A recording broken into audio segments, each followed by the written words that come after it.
In 2005, international polar bear specialists decided that future sea ice loss due to human-caused global warming had replaced wanton overhunting as the primary threat to polar bear survival. It was the first time that such future risks were used to decide a species' conservation status. In 2007, American government biologists insisted that by 2050, when summer sea ice would cover 42% less of the Arctic than it did in 1979, polar bears in 10 populations most at risk would be wiped out. Almost 20,000 bears would be gone by mid-century, and by the end of the century, the species would be on the brink of extinction. The process had already begun, the experts said, and it would only get worse. Polar bears had become a global warming icon, the preferred symbol of the consequences of burning fossil fuels. The media, with the help of polar bear specialists and conservation organizations, made sure we were aware of each incident that signaled the dying of the species. A few polar bears were reported to have drowned in a storm. A new scientific study shows that for the first time they're finding polar bears that have actually drowned, swimming long distances, up to 60 miles, to find the ice. Photographers filmed a bear or two breaking through thin ice and suggested yet another way drowning deaths could occur. A few photos of starving bears made headlines, usually accompanied by the suggestion that perhaps hundreds more were in the same condition. A few incidents of cannibalism also made headlines. Tourists at Churchill recently witnessed this, an adult polar bear cannibalizing a cub. Some scientists say climate change and shrinking sea ice are to blame for this behavior. Inuit hunters say bear cannibalism happens, but a top polar bear researcher says it's happening way more than before. This frenzy of dire news went on unchecked until 2007, when the first reports on polar bear studies undertaken since 2004 were made public. Surprisingly, the news from a new Davis Strait study wasn't grim, but encouraging. Not until about 2013, however, as more studies were completed, did it become clear that polar bears were thriving. Unfortunately, the media wasn't so keen on good news. If positive results were reported at all, the encouraging aspects were downplayed or dismissed, often using quotes from polar bear specialists themselves. It was as if polar bear scientists and their government funders wanted the public in the dark about the good news.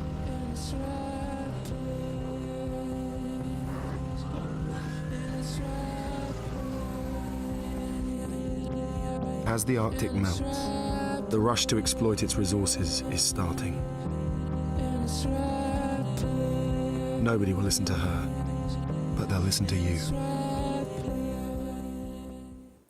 What was going on? Summer sea ice had indeed declined, more than expected, in fact. By 2016, it was apparent that potentially devastating sea ice levels had come decades sooner than experts predicted. By September 2007, sea ice extent was about 43% less than it had been in 1979, a magnitude of decline not expected until mid-century. Polar bears had been living through their dire sea ice future since 2007. Yet no more drowned bears were documented, no more bears than normal starved to death, no unusual spikes in cannibalism occurred, and not a single polar bear population was wiped out.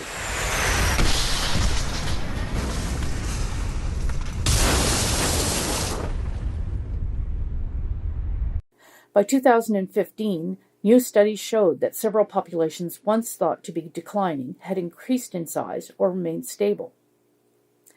In 2005, the official global estimate was about 22,500.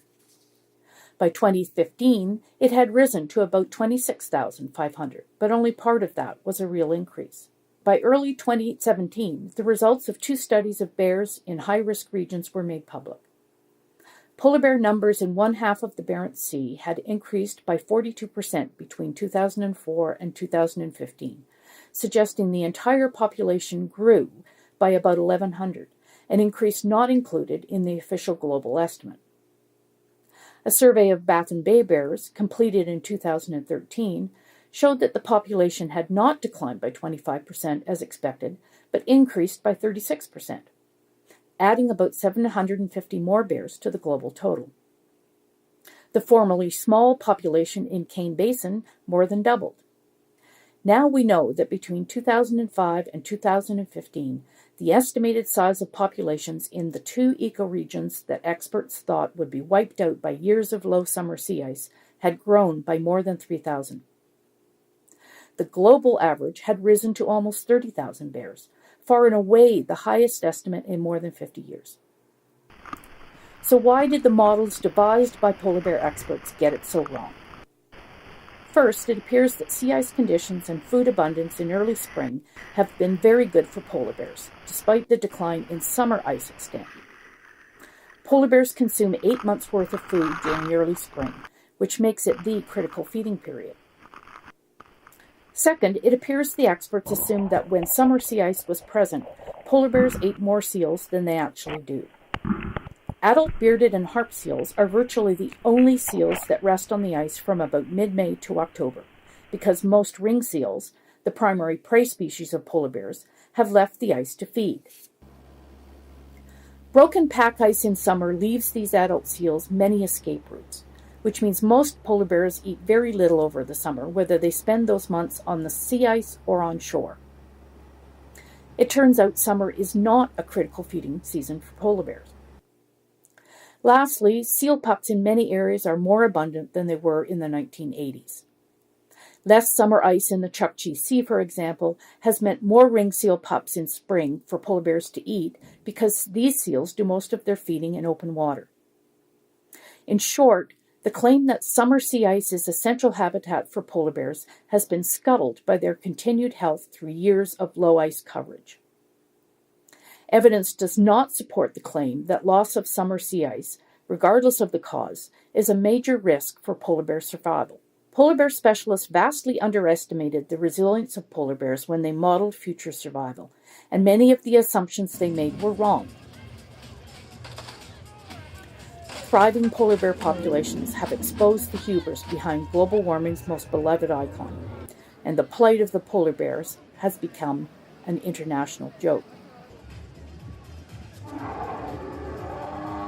Humpback whales were recently taken off the U.S. endangered species list because their population size indicated a strong recovery from past overhunting. Polar bear numbers have done the same, and the bears are not currently threatened with extinction. A thorough external review of the polar bear status issue is now required, not only because it's the right thing to do scientifically, but because it may help restore public support for science and conservation.